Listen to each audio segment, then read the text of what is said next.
एक गरीब किसान अपनी बेटी के साथ एक छोटी सी झोपड़ी में रहता था।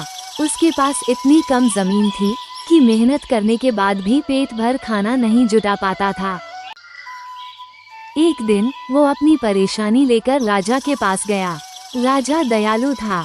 उसने अपनी जमीन का एक हिस्सा किसान को खेती के लिए दे दिया। कहा, जमीन मेरी रहेगी लेकिन फसल तुम्हारी। किसान ने धन्यवाद कहा और मेहनत से खेती में जुट गया।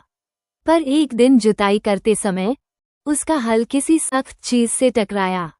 जब उसने खुदाई की तो वहां से सोने की एक ओखली निकली। किसान ईमानदार था।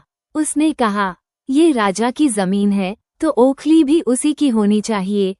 लेकिन बेटी ने समझाया, पिताजी, अगर राजा ने ओखली के साथ सोने की मूसल भी मांग ली तो आप क्या करोगे? फिर भी किसान नहीं माना और ओखली राजा को लौटा दी। जैसा कि बेटी ने सोचा था, राजा ने किसान पर मूसल छुपाने का आरोप लगाया और किसान को जेल में डाल दिया गया। ना खाना ना पानी, किसान दिन रात यही कहता रहा, काश मैंने अपनी बेटी की बात मानी होती।